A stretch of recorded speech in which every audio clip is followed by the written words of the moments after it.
오늘 하나님의 말씀 로마서 2장 25절에서 29절까지 말씀입니다.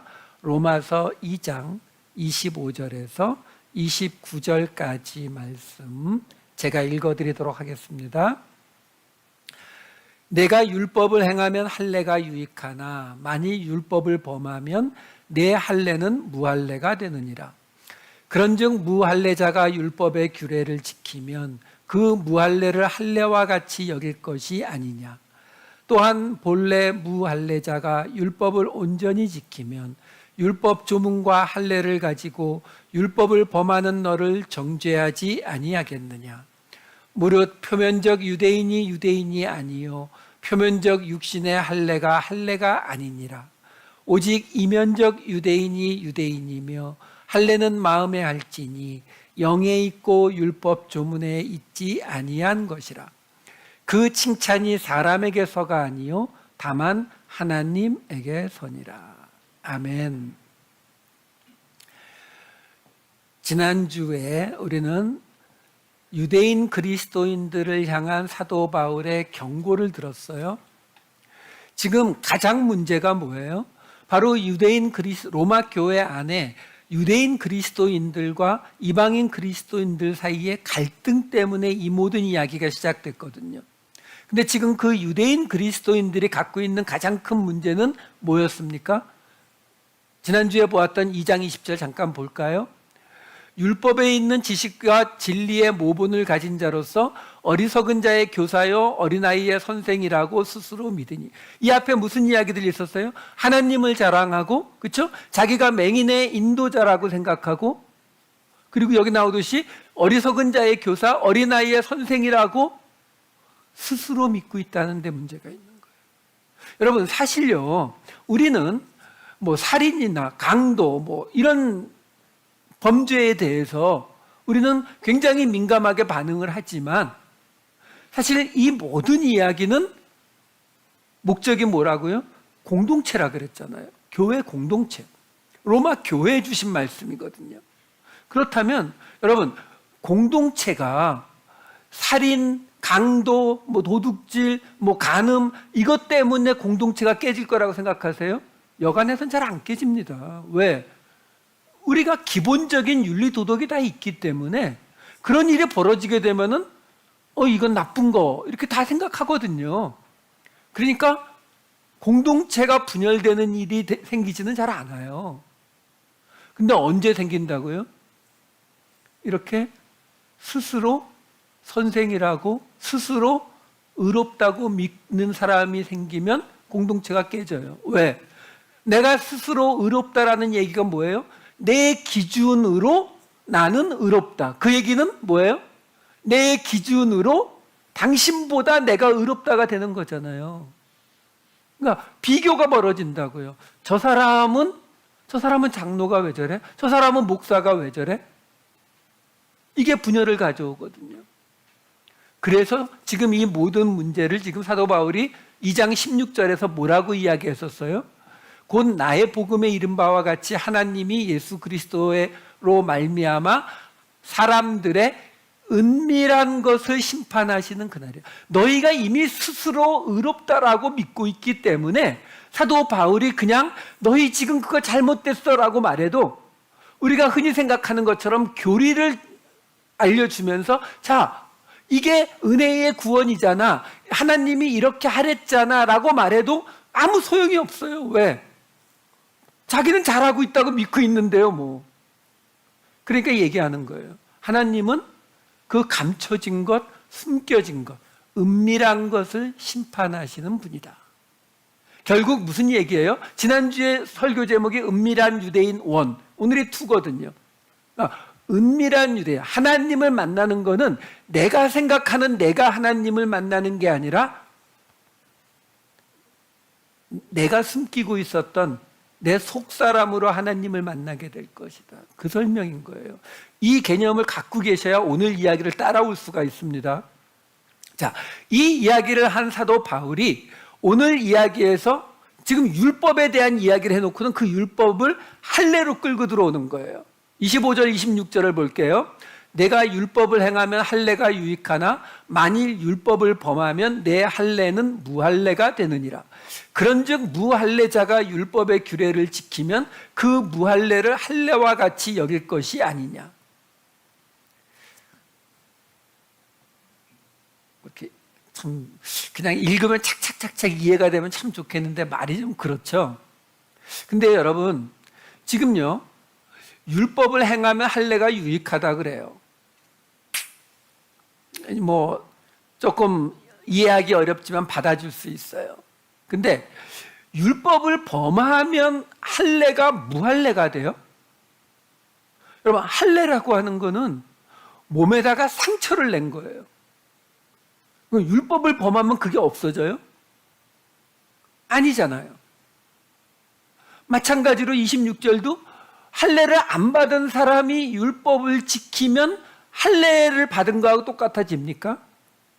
이게 지금 우리한테 잘 와닿지 않는 이유가 뭐냐면 우리는 율법과 할례를 별로 구별을 안 하거든요.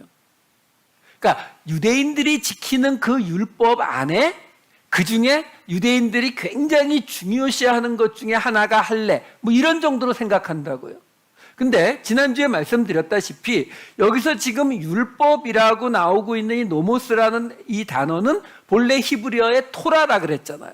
그 토라는 본래 뭘 의미해요? 모세오경이요. 창세기, 출애굽기, 레위기, 민수기, 신명기. 그러면 모세의 율법 토라거든요. 그러면 그 모세의 율법에 할례가 속해요? 안 속한다는 거죠. 왜? 할례는 어디서 나옵니까? 창세기 17장에서 아브라함에게 주신 언약이에요. 17장 10절. 너희 중 남자는 다 할례를 받으라. 이것이 나와 너희와 너희 후손 사이에 지킬 내 언약이니라. 그리고 나서 모세의 율법은 500년 후에 준다고요. 사도 바울이 이 논리를 여러 번 사용합니다. 갈라디아서 3장 17절 내가 이것을 말하노니 하나님께서 미리 정하신 언약을 430년 후에 생긴 율법이 폐기하지 못하고 그 약속을 헛되게 하지 못하리라. 여기 하나님께서 미리 정하신 언약이 아브라함과 맺으신 언약이거든요. 그러니까 아브라함과 맺으신 믿음 언약을 430년 후에 생긴 모세의 율법이 건드릴 수 없어. 분리해 놓고 있는 거예요. 로마서에도 나와요. 로마서 4장 9절과 10절 보시면 그런즉 이 복이 할례자에게냐 혹은 무할례자에게도냐 무릇 우리가 말하기를 아브라함에게는 그 믿음이 의로 여겨졌다 하노라. 그런즉 그것이 어떻게 여겨졌느냐? 할례시냐 무할례시냐? 할례시가 아니요 무할례시니라. 무슨 말이에요? 아브라함의 믿음이 의로 여겨진 게 아브라함이 할례를 받은 상태였느냐? 아직 아니었다는 거죠. 그러니까 지금 이 시간차를 놓고 분명히 사도 바울이 뭐라고 이야기하고 있는 거냐면 모세의 율법과 할례는 다른 얘기다라는 것을 분명히 이야기하고 있는 거예요. 자, 다른 얘기다라고 하게 되면은 그러면 이제 문제가 뭐가 되냐면 아까 보았던 우리 이 25절, 26절을 다시 보시게 되면은 지금 우리가 봐야 되는 게 뭐냐면 율법을 행하면 할례가 유익하다. 이거는 율법과 할례가 같은 것이다라고 보면은 쉽게 이해가 되는데 율법을 범하면 할례가 무할례가 될 수 있느냐? 이게 이해가 안 되고 무할례자가 율법을 지키면 무할례가 할례가 될 수 있느냐? 이것도 이해가 안 되는 거거든요. 근데 지금 사도 바울은 분명하게 율법과 할례를 분리해서 생각하고 있다는 걸 확실히 보여주거든요. 그러면 이거는 아예 말이 안 되는 거예요. 율법과 할례가 서로 아무런 연관이 없는데 율법을 범했다고 할례가 무할례가 되고 율법을 지켰다고 무할례가 할례가 될 수 있느냐? 없거든요, 논리적으로. 그러면 결국 우리가 생각할 수 있는 건 뭐냐면 우리는 잘 이해하지 못하지만 이 당시의 독자들은 이 이야기를 듣고 큰 문제 없이 받아들인 거예요. 왜? 사도 바울이 그렇지 않았으면 좀 더 자세한 설명을 붙였겠죠. 근데 그냥 이렇게 써도 이해한다는 거예요. 그 말은 뭐예요? 율법과 할례 사이에 우리가 생각하지 못한, 우리가 잘 알지 못하는 어떤 연관관계가 있기 때문에 사도 바울이 율법을 범하면 할례가 취소되는 것이고 무할례자가 율법을 지키면 무할례가 할례가 되는 것이다 라는 이런 발언을 할 수 있다라는 거예요. 그러면 어떤 율법과 할례 사이에는 어떤 관계가 있느냐라는 거죠. 자, 그러면 이 이야기를 좀 찾아가 보자고요. 이 할례라고 하는 것이, 율법은 지난주에 설명했으니까요. 할례라고 하는 것이 처음 등장하는 건 아까 말씀드렸다시피 창세기 17장이에요. 17장 10절에 이렇게 등장합니다. 너희 중 남자는 다 할례를 받으라. 이것이 나와 너희와 너희 후손 사이에 지킬 내 언약이니라. 여기에 굉장히 독특한 게 들어가 있는데 그걸 설명을 해드릴게요. 무슨 말이냐면 창세기 12장에 아브라함이 처음 등장을 해서 하나님이 일방적으로 아브라함에게 몇 가지 약속을 해요. 내가 내 자손을 큰 민족을 이루게 해줄게. 내가 너 보는 이 땅을 다 줄게. 이런 식의 약속을 하시거든요. 그러다가 언약, 베리트라는 언약이라는 말을 사용하시면서 언약을 하신 게 창세기 15장이에요. 창세기 15장 18절에 보면 이렇게 나옵니다. 그날에 여호와께서 아브람과 더불어 언약을 세워 이르시되 내가 이 땅을 애굽강에서부터 그 큰 강 유브라데까지 내 자손에게 주노니. 자, 여기 보시면은 하나님이 언약을 누구와 세웠어요? 아브람하고요. 자, 그리고 나서 창세기 17장 이 할례 언약이 나오는 17장 4절을 보시면은 여기서도 보라 내 언약이 너와 함께 있으니 너는 여러 민족의 아버지가 될지라. 누구하고요? 아브라함하고 언약을 맺으셨어요. 그리고 나오는 17장 7절을 보시면 여기서 보세요. 내가 내 언약을 나와 너 및 내 대대 후손 사이에 세워서 영원한 언약을 삼고 너와 내 후손의 하나님이 되리라. 여기서부터 뭐가 등장하냐면 하나님의 언약이 아브라함 앤드 그들의 후손. 그러니까 아브라함의 후손들과도 하나님이 언약을 맺는 게 어디서 시작된다고요? 창세기 17장 바로 할례 언약의 자리에서 시작이 되는 거예요. 그래서 그 다음에 아까 보았던 17장 10절이 등장하는 거예요. 너희 중 남자는 다 할례를 받으라. 이것이 나와 너희와 너희 후손 사이에 지킬 내 언약이니라. 이제 하나님이 이 할례를 받으라고 하면서부터는 이제 나와 아브라함과 아브라함의 후손들과 언약을 맺었다라고 나오는 거죠. 그러니까 할례 언약이라고 하는 것은 바로 이제 처음으로 하나님이 아브라함의 후손이라고 하는 공동체를 대상으로 언약을 맺으신 사건이에요. 그래서 이어지는 창세기 17장 13, 14절을 보면은 너희 집에서 난 자든지 너희 돈으로 산 자든지 할례를 받아야 하리니 이에 내 언약이 너희 살에 있어 영원한 언약이 되려니와 할례를 받지 아니한 남자 곧 그 포피를 베지 아니한 자는 백성 중에서 끊어지리니 그가 내 언약을 배반하였음이니라. 보세요. 할례 언약부터는 하나님의 언약이 아브라함 한 사람만이 아니라 그 후손, 이제는 그 백성, 아브라함의 후손이 이룰 그 백성들 전체와 언약이 맺어졌는데 할례라고 하는 것이 결국 그 백성의 뭐가 되고 있다고요? 시민권, 자격증. 그게 할례 언약의 의미란 말이에요. 그렇기 때문에 우리가 출애굽기에도 보면은 6월절 이야기가 나오는 12장 48절에 보면은 타국인이 여호와의 유월절을 지키고자 하거든 할례를 받은 후에야 지킬 수 있는데 할례를 받으면 어떻게 된다고요? 그는 본토인과 같이 될 것이나.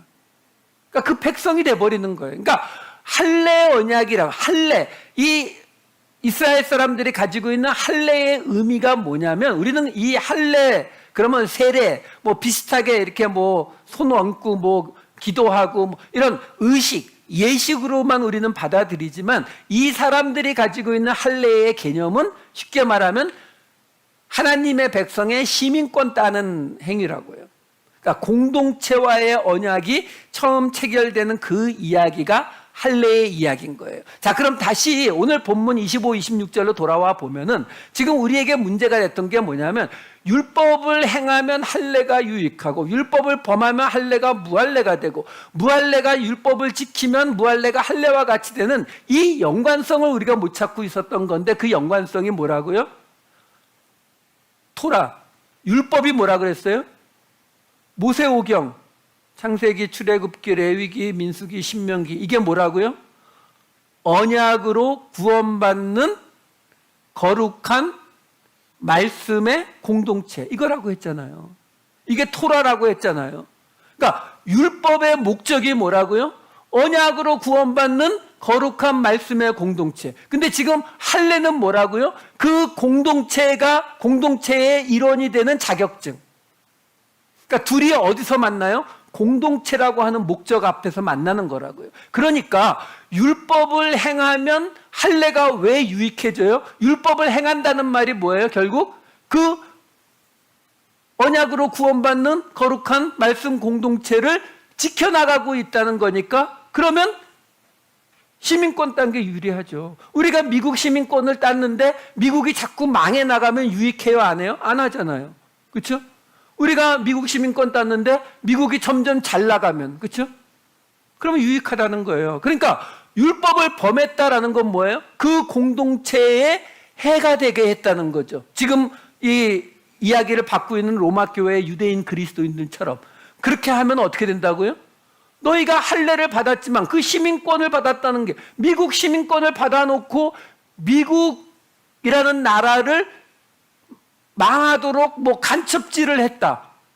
그러면 당신이 받은 시민권 그거 무슨 의미가 있니? 이거하고 똑같은 거예요.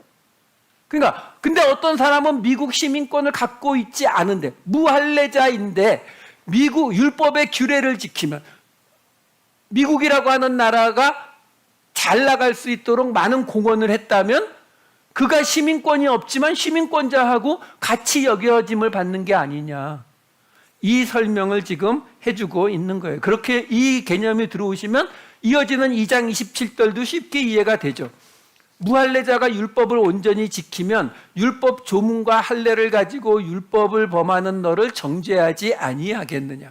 그러니까 이 유대인 그리스도인들이 계속 어떤 개념을 갖고 있었던 거예요? 지금 서로 갈등을 일으킨다는 이야기는 우리가 앞에서 보았지만 유대인 그리스도인들은 이방인, 이 로마인 그리스도인들을 향해서 저 이방인들 율법도 없고 할례도 안 받은 것들이 왜 자꾸 큰 소리를 쳐? 어딜 감히? 뭐 이런 생각 갖고 있었던 거거든요.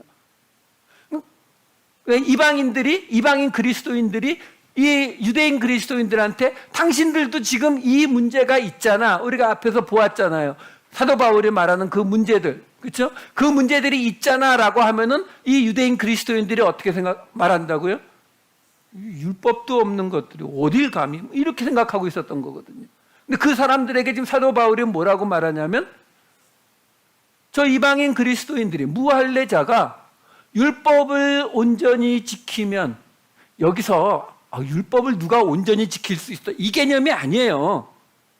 율법을 온전히 지킨다는 말은 말 그대로 그냥 공동체를 위해서 잘 이행하고 모든 것들을 잘 따라가고 있으면 그러면 그 율법 조문과 할례를 가지고도 공동체를 흔들리게 하는 너희에게 비판하지 않겠냐고, 크리노, 정죄하지 않겠냐고 그 설명하는 거예요. 자, 이제 오늘의 하이라이트 28, 29절로 들어갑니다. 이 개념을 가지시고 따라오세요. 무릇 표면적 유대인이 아니요 표면적 육신의 할례가 아니니라.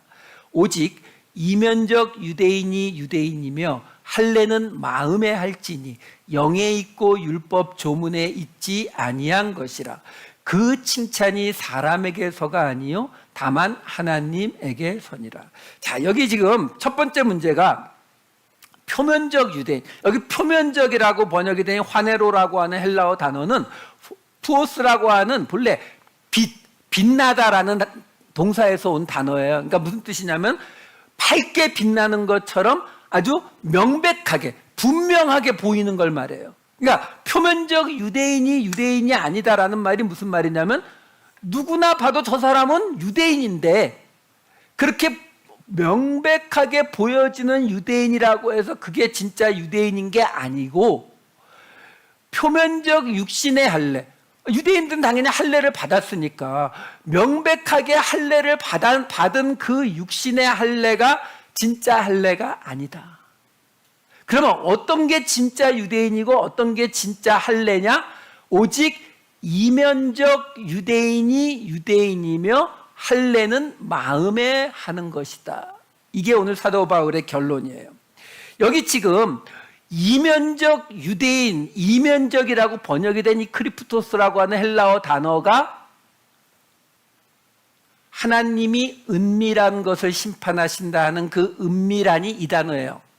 같은 단어는 좀 같은 단어로 번역을 해주면 좋겠는데 앞에서는 은밀한, 여기서는 갑자기 이면적 이렇게 하니까 헷갈리는데, 그러니까 오늘 설교 제목 은밀한 유대인이 유대인이라는 거예요. 그러니까 숨겨진 유대인, 본인도 깨닫지 못하는 그 숨겨진 유대인이 유대인이다.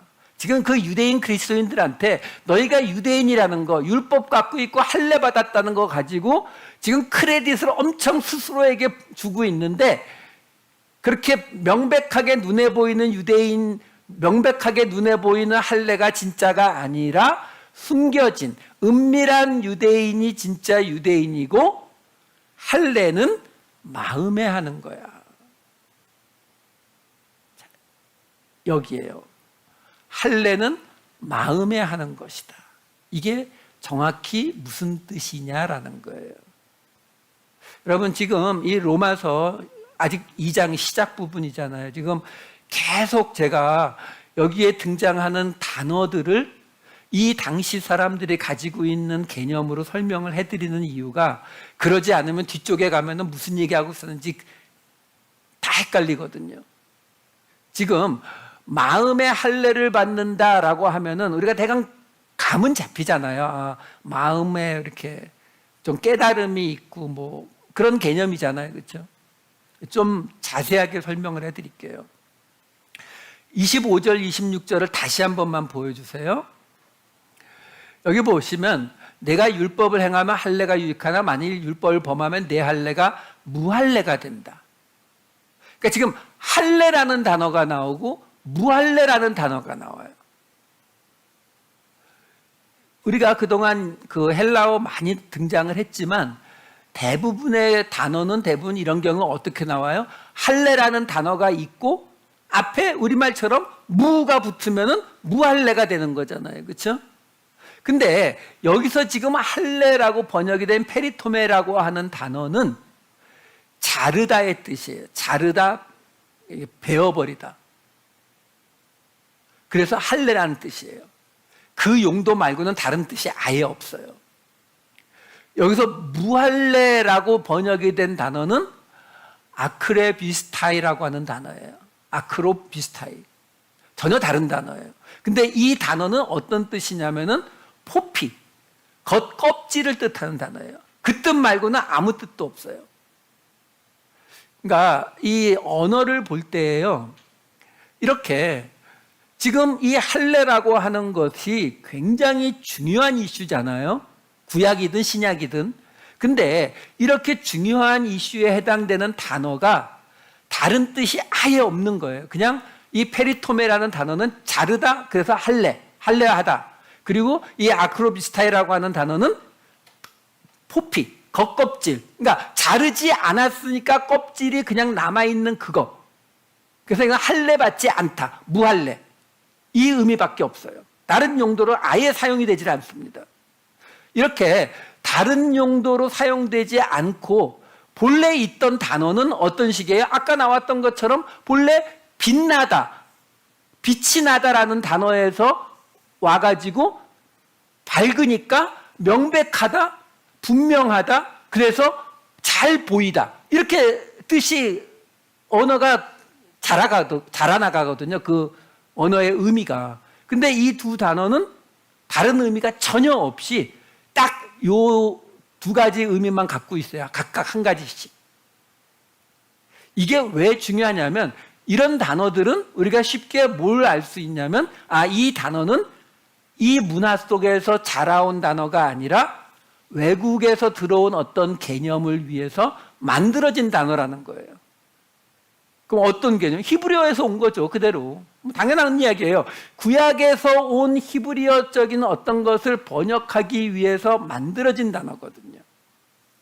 그래서 두 군데만 예를 들어 드릴게요. 창세기 17장 10절과 여기 남자는 다 할례를 받으라라고 번역된 단어가, 이게 히브리어로는 물이라는 단어고, 이 물이라는 단어도 헬라어 페리토메로 번역이 됐는데, 이 물이라는 단어, 이 헬라어 페리토메라는 단어가 둘 다 똑같아요. 자르다, 베다라는 뜻이어서 할례 받다라는 뜻 말고는 다른 용법이 전혀 없는 단어예요. 그리고 창세기 34장 14절을 보시게 되면은 야곱의 아들들이 그들에게 말하되 우리는 그리하지 못하겠노라. 할례 받지 아니한 사람에게, 여기 할례 받지 아니한, 이게 아크로비스타이거든요. 근데 이게 이 히브리어로는 오르라라고 하는 단어예요. 근데 이 오르라라고 하는 단어도 헬라어 번역된 단어처럼 똑같아요. 껍데기, 포피라는 단어 뜻, 이 의미 말고는 아무것도 없어요. 그러니까 지금 히브리어에서 할례하다, 할례 받다라는 물이라는 단어, 그리고 그걸 번역한 페리토메라는 헬라어 단어가 둘 다 자르다, 베다의 뜻, 그래서 할례 받다의 뜻으로 사용되는 것 말고는 다른 의미가 없는 단어이고, 그리고 할례 받지 않은 무할례라고 번역이 된 이 히브리어 오르라라고 하는 단어도 헬라어 번역된 아크로비스타이하고 똑같이 포피, 껍데기라고 하는 뜻 말고는 다른 의미가 하나도 없는 단어라는 거예요. 자, 이런 설명을 제가 드리는 이유가 뭐냐면, 예레미야서를 보면서 설명을 해드릴게요. 예레미야서 9장 25절. 양이 많아서 빠르게 나가려다 보니까 숨이 차네요. 죄송합니다. 여호와의 말씀이니라. 보라, 날이 이르면 할례 받은 자와 할례 받지 못한 자를 내가 다 벌하리니. 여기 지금 할례 받은 자, 할례 받지 못한 자 두 단어가 다 나오잖아요. 아까 말씀드린 것처럼 할례 받은 자 물, 할례 받지 못한 자 오르라, 그대로 나와요. 그리고 이게 헬라어로 번역된 70인역 성경에 똑같이 페리토메와 그리고 아크로비스타이가로 번역이 되거든요. 그런데 문제가 하나 있어요. 이 할례 받지 않은, 히브리어로는 오르라라고 하고 헬라어로는 아크로비스타이라고 하는 거는 다 똑같이 번역돼 있어요. 그러니까 이거는 문제가 안 돼요. 근데 할례 받은, 할례를 받다라는 뜻, 히브리어로 물이라는 뜻이고 이 헬라어로는 페리토메라는 단어인데, 문제는 이 할례 받다라는 의미로 사용된 히브리어 물이 70인역 헬라어 성경으로 번역될 때에 페리토메로 그대로 번역된 게 몇 개 없어요. 도리어 어떻게 번역을 해놓은 게 많으냐면은, 페리토메라고 하는 단어를 둘로 딱 짜게 가지고 페리 그리고 트메토스, 이렇게 두 단어로 써놨어요. 이게 학자들도 굉장히 고민을 하는 부분인데요. 왜 그러냐면, 이 사전을 보면은, 헬라어 사전을 보면은 지금 할례 받다, 본래는 자르다, 베다의 뜻을 가진 이 페리토메라고 하는 단어를 페리라는 전치사와 뒤에 나오는 토모테로스라고 하는 형용사가 붙은 걸로 사전에 나오거든요. 근데 이렇게 하게 되면은 의미가 감이 안 잡혀요. 이게 날카로운 것에 대하여 이렇게 되거든요. 그리고 전치사 뒤에 명사가 와야 되는데 형용사가 오고. 그러니까 학자들도 말이 좀 안 맞는다 이렇게 보는 부분인데, 저는 그렇게 안 보고 다른 게 보는 거예요. 뭐냐면, 이 70인역 헬라어 성경은 의역이에요. 그러니까 워드 바이 워드로 옮기는 게 아니라 의역을 한 책이거든요.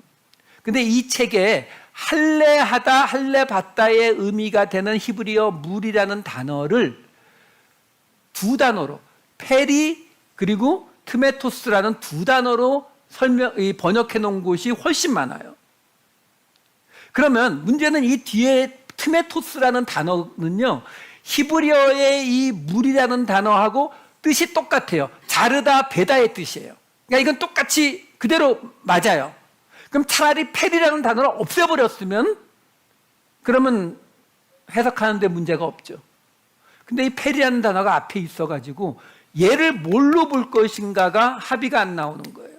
왜? 이걸 전치사로 보면은 이해가 전혀 안 되니까.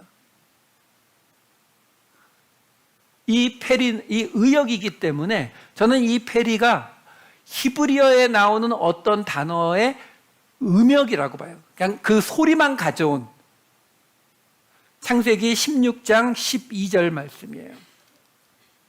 그가 사람 중에 들나귀 같이 되리니 그의 손이 모든 사람을 치겠고, 이스마엘 이야기거든요.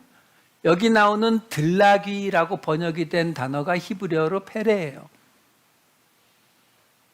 자, 왜 제가 이런 해석을 하느냐면요, 할례라고 하는 것이 이스라엘 백성들에게 구약 때부터 굉장히 중요한 거는 분명하잖아요. 그렇죠? 근데 처음에 하나님이 아브라함에게 할례를 받으라라고 이야기할 때부터 시작해서 생각보다 할례에 관한 이야기가 성경에 그리 많이 등장하지 않고요. 그리고 그 할례의 의미에 대해서, 할례의 절차에 대해서 설명하는 게 성경에 전혀 나오질 않아요. 그러면 하나님이 아브라함에게 아까 보았던 창세기 17장처럼 짠 나타나셔가지고 이제 너와 내 후손은 할례를 받아라 라고 말하면 아브라함이 뭐라고 말해야 돼요? 할례가 뭔데요? 처음 등장하는 거잖아요. 그렇죠? 그럼 아브라함이 오케이, 근데 그게 뭐 하는 건데요? 어떻게 하는 건데요? 이거 물어야 되잖아요. 안 물어봐요. 그냥 합니다. 그 얘기는 뭐예요? 알고 있는 거예요. 마찬가지로 사도 바울이, 그렇게 자세한 설명을 많이 하는 사도 바울이 이 할례의 의미에 대해서 설명을 한 번도 하지 않아요. 그 얘기는 뭐예요? 그냥 사람들이 다 알고 있는 이야기니까. 그러면 이 할례의 의미, 여러분, 할례는 왜 남자만 받아요? 좀 억울한 느낌이. 뭐 나중에 좀 지나면서 이제 여자 할례도 나오지만 그건 상관없고 남자만 받게 돼 있거든요. 그 당시는 여자는 무시했으니까 뭐 그럴 수도 있지만 본래 이 할례가 어디에서 온 개념인지를 보셔야 되는 거예요. 할례가 어디에서 온 개념이냐면요, 여러분, 말이나 소나 이런 짐승들이요, 발정기가 다가오면은 감당이 안 돼요. 특히 수컷은. 그래서 어떻게 해요? 지금 그 개나 고양이 기르시는 분들은 아시잖아요. 중성화 안 시키면은요, 수컷은 날뛰어가지고 감당이 안 돼요. 그래서 어떻게 해요? 잘라버리죠. 그건 거세라고 해요. 거세. 그렇죠? 홀랑 잘라버리는 거. 근데 사람은 홀랑 자를 수는 없잖아요. 그렇죠? 그러니까 사람에게는 할례라고 하는 식으로 표징만 남기는 거거든요. 이게 아까 우리 예레미야서 말씀을 봤었는데 9장 25절 말씀을 봤었는데 26절 말씀을 함께 보여드릴게요. 여호와의 말씀이니라, 보라, 날이 이르면 할례 받은 자와, 이게 지금 페리, 트메토스 두 단어로 나눠져 있다고요. 그 두 단어를 그냥 해석하면 어떻게 된다고요? 들나귀를 자르는, 할례 받은 자와 할례 받지 못한 자를 내가 다 벌하리니 곧 애굽과 유다와 에돔과 암몬 자손과 모압과 및 광야에 살면서 살적을 깎은 자들에게라. 무릇 모든 민족은 할례를 받지 못하였고 이스라엘은 마음의 할례를 받지 못하였느니라 하셨느니라. 어렵습니다. 여기 보면은요, 애굽, 에돔, 암몬, 모압, 또 광야에 살면서 살적을 깎은 자들, 이 사람들은 할례를 받지 못하였다. 맞죠? 근데 유다가 껴 있어요. 유다는 이스라엘은 마음의 할례를 받지 못하였다.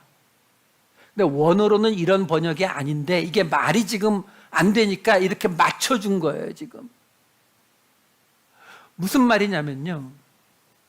여기에 지금 이 25절을 제가 다시 직역을 해드릴게요. 25절에 이렇게 돼요. 여호와의 말씀이니라 보라 날이 이르면 할례 받지 못한 할례 받은 자들을 내가 다 벌하리니에요. 그러니까 할례를 받았다고 하지만 실제로 할례 받지 못한 자들을 내가 다 벌하겠다는 거예요.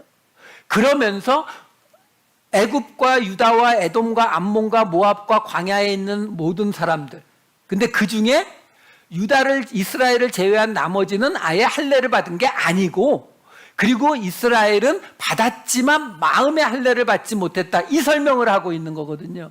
이게 무슨 말이냐면 우리는 할례라고 하는 것이 유대인 이스라엘에게만 있었던 것이라고 오해하고 있어서 이런 해석에 문제가 생기는 거예요. 이집트 벽화를 하나 보여드릴게요.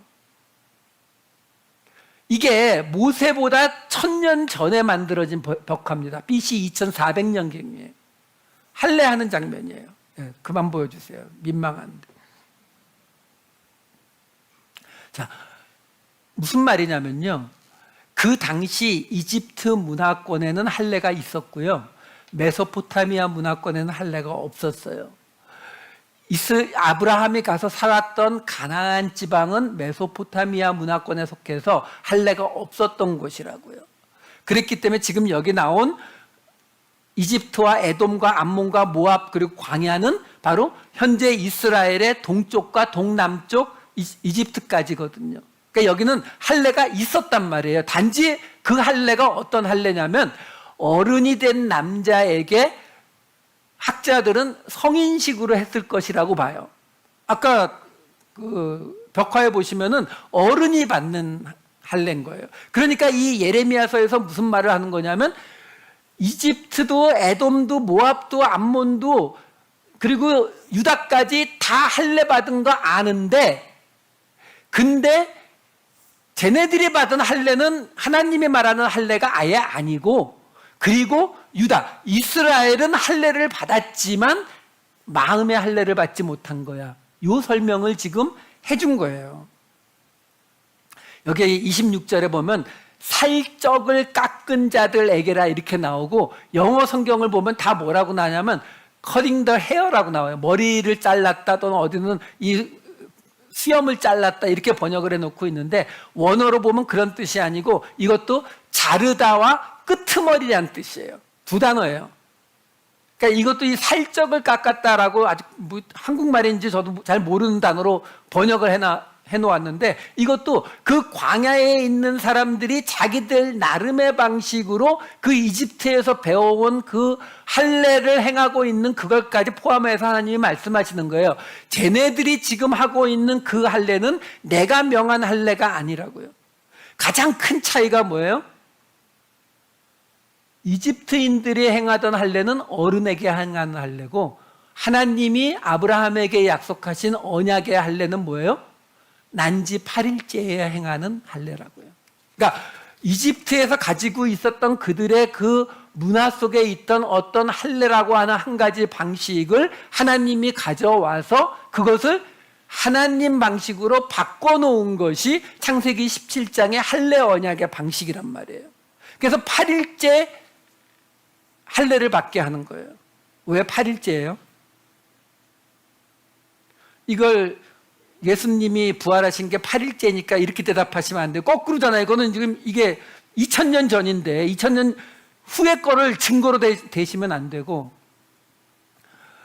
지금요 모세 오경이 쓰여지기 전에 창세기에서 하나님의 7일간의 창조의 이야기가 나오기 전에는 일주일이라는 개념이 없었습니다.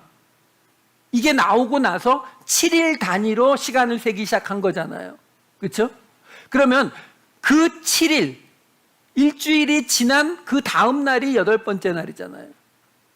이게 어디서 처음 등장하냐면 노아의 홍수에서 등장을 해요. 창세기 7장 10절과 13절. 노아의 홍수에서 비가 내려서 온 땅이 다 덮이는, 다 덮였다는 말은 뭐예요? 다 죽었다는 거죠. 그렇죠? 그게 7일 걸려요. 7일 후에 홍수가 땅에 덮이니. 그러니까 13절에 곧 그날에 노아와 그의 아들 셈, 함, 야벳과 노아의 아내와 세 며느리가 다 방주로 들어갔고, 이것을 베드로가 베드로전서 3장 20절에 맨 끝에 뭐라고 한다고요? 방주에서 물로 말미암아 구원을 얻은 자가 몇 명뿐이니 겨우 8명이라. 그러니까 8이라고 하는 숫자는 어떤 의미를 가지고 있느냐면은 7일간의 물이 덮여서 다 죽어가는 그 과정이 끝나는 7일 만에 다 죽고, 그리고 8일째 다시 살아나는 게 그 8이라고 하는 의미라는 거예요. 이게 레위기에도 이렇게 나옵니다. 레위기 12장 2절에서 3절 말씀 볼게요. 이스라엘 자손에게 말하여 이르라. 여인이 임신하여 남자를 낳으면 그는 이레 동안 부정하리니 곧 월경할 때와 같이 부정할 것이며 8째 날에는 그 아이의 포피를 벨 것이요. 자, 여기 포피가 뭐겠어요? 오르라. 근데 지금 8째 날에 할례를 받는다는 건데 7일 동안 부정하다는 거예요. 그러니까 지금 이 레위기의 말씀이 우리에게 알려주는 게 뭐냐면, 아이를 낳으면은 여자가 뭐 더러워진다, 이걸 설명하는 게 아니에요. 그 아이를 낳았을 때의 7일간, 그 7일간은 엄마에게 속한 그 아이, 이 기간은 죽은 것과 같은 기간이라는 거예요. 왜? 우리가 죄를 지었기 때문에. 그래서 그 기간이 지나고 나서 8일째에 할례를 받는 거예요. 그러니까 그 할례가 어떤 의미를 갖는다고요? 그게 부활의 의미를 갖게 되는 이유가 여기 있는 거예요. 여긴 지금 제가 안 말했지만 여자아이를 낳으면 14일을 부정해요. 근데 원어에 보면 뭐라고 나오냐면 아들은 7일, 그리고 여자아이는 7일 이렇게 나와요. 한 단어를 가지고, 이 쌍수형이라 그러거든요. 곱하기 2 이렇게. 그러니까 굳이 7일, 7일, 2 이렇게 쓰고 있다고요, 원어에. 왜? 이 7이라고 하는 숫자 동안 노아의 홍수에서 모든 사람이 죽은 것 같은 그 죽음이 있고 8일째에 부활하는 것이기 때문에 그 설명을 해주고 있는 거예요. 한 군데 더 볼게요. 레위기 19장 23에서 25절. 너희가 그 땅에 들어가, 약속의 땅, 각종 과목을 심거든 그 열매는 아직 할례 받지 못한 것으로 여기되, 이것도 포피라는 뜻이에요. 껍데기라는 뜻의 오르라예요.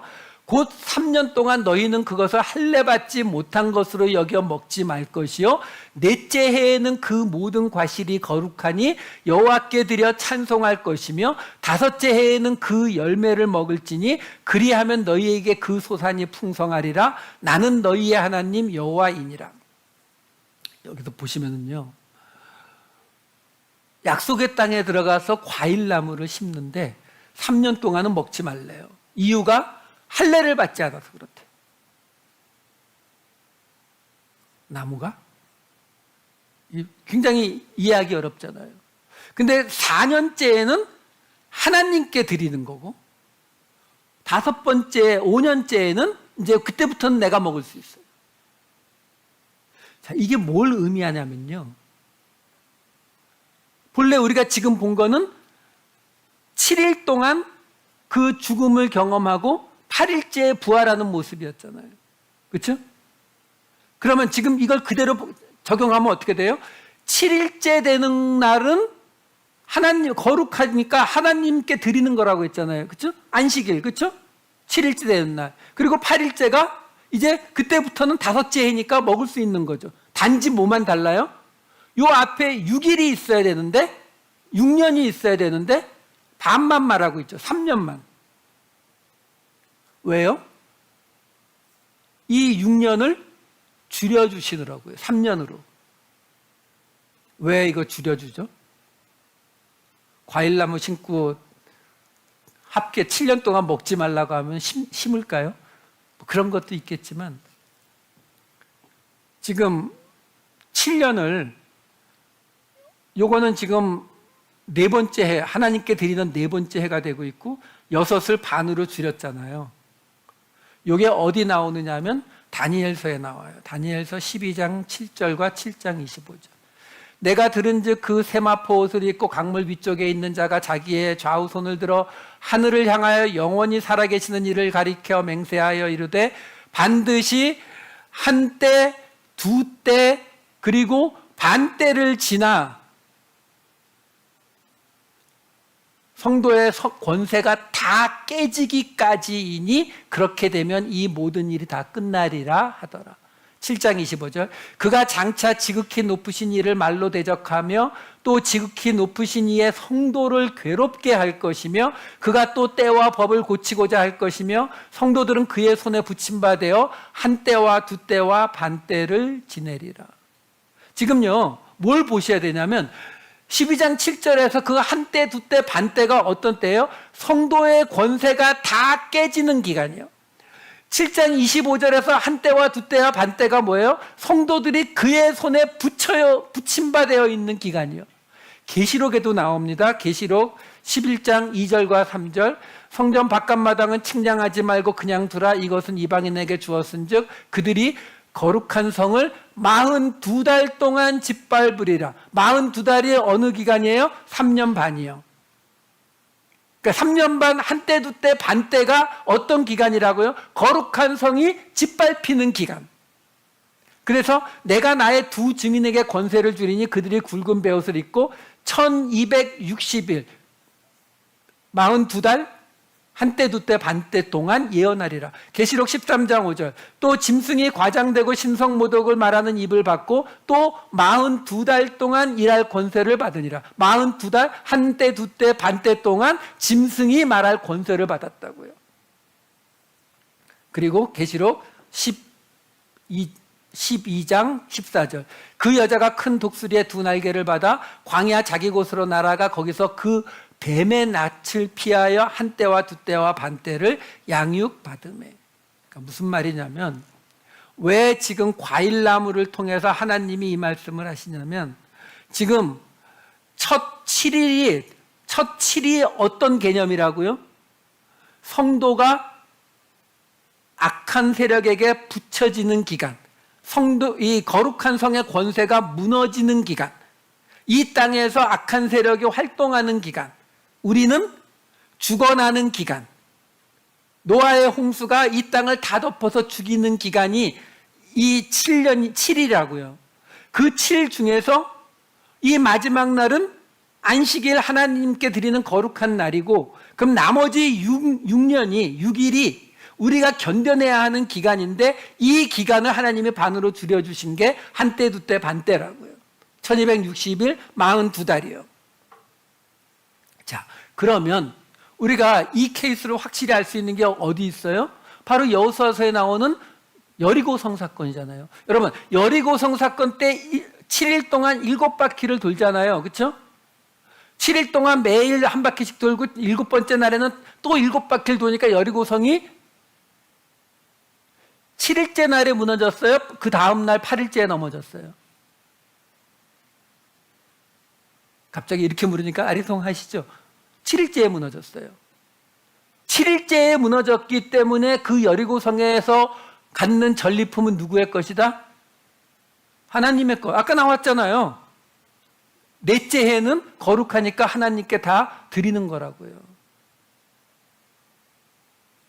그 다음 날 무너졌으면 우리가 가질 수 있는 거. 이해가 되시죠? 자, 이제 그러면 다시 돌아가 보자고요. 지금 우리가 보고 있는 것은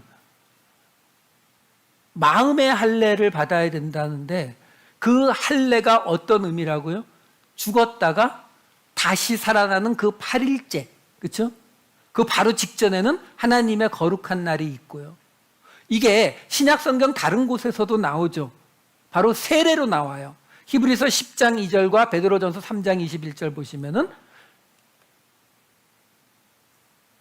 제가 다 뭘 잘못 드렸나 봐요. 히브리서 10장 몇 절인지 제가 모르겠는데 모세에게 속하여 다 구름과 바다에서 세례를 받고라는 구절이에요. 그리고 베드로전서 3장 21절에 맨 끝에 보시면은 물은 이제 너희를 구원하는 편이 곧 세례라라는 거거든요. 그러니까 지금 히브리서 10장에 어떤 구절이 나오는 거냐면 바로 홍해바다를 건너온 것을 다 모세에게 속하여 바람과 구름과 바다에서 구원을 받았다는 구절이에요. 그러니까 이게 할례와 세례가 만나는 자리예요. 할례와 세례는 둘이 의식으로 치면은 같은 게 전혀 없죠. 이쪽은 물로 씻는 거고 이쪽은 칼로 상처 내는 거란 말이에요. 하지만 이 둘 다 뭘 의미하는 거라고요? 내가 죽는 거예요. 근데 내가 죽는 것을 아까 할례는 어떤 의미로 70인역 성경에 어떻게 해석했다고요? 들나귀를 잘라버리는 거예요. 우리 안에 그 발전기를 만나서 설쳐대는 그 우리의 모습을 잘라내는 걸로 70인역은 번역을 했다는 거예요. 그게 할례의 의미라고요. 자, 이제 다시 돌아가 보자고요. 2장 28, 29절로 다시 돌아가 보면은 지금 우리가 여기서 가장 중요한 게 29절에 오직 이면적 유대인이 유대인이며 은밀한 유대인이 유대인이고 할례는 마음에 하는 것이다 라는 거잖아요. 그 마음에 하는 할례를 예레미야서 4장 4절에는 이렇게 설명해 줍니다. 유다인과 예루살렘 주민들아 너희는 스스로 할례를 행하여 너희 마음 가죽을 베고 나 여호와께 속하라 이렇게 나오잖아요. 마음 가죽을 베고 여기 가죽이 뭐예요? 아까 나왔던 오르라 포피 껍데기요. 그 단어예요 계속. 그러니까 마음의 껍데기를 잘라서 할례를 행하라는 거예요. 그러면 그 마음 가죽을 베는 마음의 할례를 받는 건 정확히 어떤 의미일까요? 성경은 애매모호한 그런 철학적인 이야기 하지 않아요. 굉장히 실제적으로 이야기합니다. 신명기 10장 16절 볼게요. 그러므로 너희는 마음의 할례를 행하고 다시는 목을 곧게 하지 말라. 그러니까 마음의 할례를 행한다는 게 뭐라고요? 목을 곧게 하지 않는 거예요. 그럼 목을 곧게 하는 건 뭐예요? 교만한 거요? 아니요. 바로 뒤에 이어지는 17절부터 20절까지를 보여드릴게요.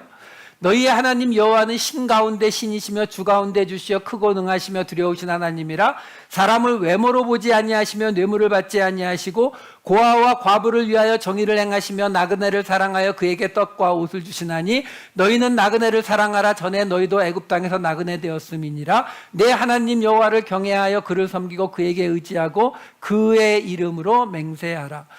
마음의 할례를 받아서 목이 곧게 하지 않는 게 뭐라고요? 고아와 과부와 나그네를 돌보고 하나님을 경외하는 거. 아주 구체적으로 나오잖아요. 거기에 한 군데 더 있어요. 뭐가 있냐면 예레미야서 6장 10절. 내가 누구에게 말하며 누구에게 경책하여 듣게 할꼬 보라 그 귀가 할례를 받지 못하였으므로 듣지 못하는도다. 보라 여호와의 말씀을 그들이 자신들에게 욕으로 여기고 이를 즐겨하지 아니하니. 자, 정리합시다. 결국 지금 마음의 할례를 받는 게 뭐라고요? 목을 곧게 하지 않는 것. 목을 곧게 하지 않는 것은 고아와 과부와 나그네를 돌보고 하나님을 경외하는 것. 그리고 또 하나 귀에 할례를 주어서 하나님의 말씀을 받아들이는 것. 이게 누구라고요? 은밀한 유대인의 모습이라고요. 그게 뭐라고요? 들나귀 같은 우리를 할례받게 하는 방식이라고요. 여러분, 마음의 할례를 받으라라는 이야기예요. 한마디로 오늘 사도 바울의 이야기 결론은 마음의 할례를 받아라. 근데 그 마음의 할례를 우리는 어떻게 받을 수 있다고요? 여러분, 이게 지난주에도 잠깐 말씀드렸지만 우리는 성선설을 믿는 동양 문화 속에서 자라서 이 부분이 약해요. 무슨 말이냐면 성성설과 성악설, 기독교는 성악설입니다. 그러니까 하나님을 믿는다 그러면서 성선설을 믿어요. 그건 말이 안 되는 거예요. 그렇게 될 수가 없어요. 우리는 성선설을 믿다 보니까 우리는 어떤 마음을 가지고 있느냐면은 누가 봐도 옳은 말, 증거도 있고 케이스별로 얼마든지 확인시켜 줄 수 있는 100% 옳은 이야기를 해주면 사람들이 따를 거라고 생각해요. 되든가요? 저보고 묻지 마세요. 미리 항복. 안 돼요. 사람의 본성이 그게 안 돼요. 특히 자녀를 길러보신 분들은 경험하셨을 거예요. 부모가 자기의 경험과 모든 지식을 동원해서 그 자녀에게 좋은 길, 옳은 길을 설명하면 자식이 따라오든가요? 따라왔으면 여러분들은 진짜 축복받으신 거예요. 안 따라옵니다. 사람은요, 내가 옳다라고 동의한다고 해서 그걸 하지 않아요. 자기가 하고 싶은 걸 하지. 그 말은 뭐냐면 지금 마음의 할례를 받는 것이다. 그 마음의 할례는 내가 죽는 들나귀가 죽는 모습이다. 아무리 말해도요, 이게 우리를 변화시키지 못한다니까요. 그러니까 구체적으로 생각하셔야 되는 거예요. 고아와 과부와 나그네를 돕고 하나님을 경외하고 하나님의 말씀에 귀를 여는 것. 구체적으로 하고 그걸 구체적인 실천 사항으로 만드셔서 시도해 보셔야 되는 거예요. 그래야 우리는 변화될 수 있어요. 그게 안 되니까 예수님의 제자들조차 예수님이 성령을 기다리라 그러잖아요. 3년을 예수님이, 하나님이신 예수님이 직접 가르치셨음에도 불구하고 성령 없이는 아무것도 못한다는 게 예수님의 결론이었잖아요. 예, 우리가 해야 되는 게 그거예요. 우리가 은밀한 유대인으로 살아갈 수 있는 유일한 방법은 기도하시면서 성령의 도우심을 구하셔야 돼요. 근데 그 성령의 도우심을 내 비즈니스를 위해서, 내 건강을 위해서, 예, 그것도 기도하셔도 돼요. 안 된다는 게 아니에요. 하지만 조금 더 구체적으로 지금 오늘 나온 것처럼 고아와 나그네와 과부를 돌보는 일에, 하나님을 경외하고 하나님의 말씀에 귀를 기울이는 일에 성령님 나를 좀 도와주세요. 도저히 내가 못 따라가겠습니다. 이걸 한번 시도해 보시라고요. 말씀드렸잖아요. 실패해도 괜찮아요. 왜? 지금 다 안 그럴 것 같은 표정 짓고 있지만 다 실패하거든요. 다음 주에 와서 또 이렇게 서로 당신도 넘어졌어? 나도 넘어졌어. 에이, 본래 이런 거지 뭐. 이러면서 또 다시 시작하면 되는 거거든요. 분명한 것은 우리 안에 이 선한 일을 시작하신 이가 이 일을 이루실 거예요. 우리가 이루는 게 아니거든요. 그냥 버텨나가시는 거예요. 한 주를 또 한번 시도해 보시고 결단해 보시고 안 되면 에휴, 또 실패했구나. 다음 주일날 가서 또 이야기 들어보지 뭐. 다시 결단해 보지. 계속 그렇게 살아가는 거예요. 은밀한 유대인으로 마음의 할례를 받은 모습으로 살아가시는 또 새로운 한 주 되시기를 우리 주님의 이름으로 축원합니다. 기도하시겠습니다. 사랑이 많으신 아버지 하나님, 때로 이 세상이 우리를 힘들게 합니다. 이 세상 속에서 마음의 할례를 받은 자의 모습으로 살아간다는 것이 어렵습니다. 우리가 심은 과일나무를 3년 동안 따먹지 못해도 그래도 우리에게 내가 심은 그 모든 것들을 하나님께 올려드릴 그 다음 날이 있음을, 우리가 그 풍성한 과일을 즐길 또 그 다음 날이 있음을 하나님 저희들 믿습니다. 비록 오늘 우리가 넘어질지라도, 비록 우리가 오늘 쓰러질지라도 우리에게 분명히 올 그 날을 기다리며 또 새로운 한 주를 살아내게 하여 주시옵소서. 감사드리옵고 이 모든 말씀 우리 주 예수 그리스도의 이름으로 기도하옵나이다. 아멘.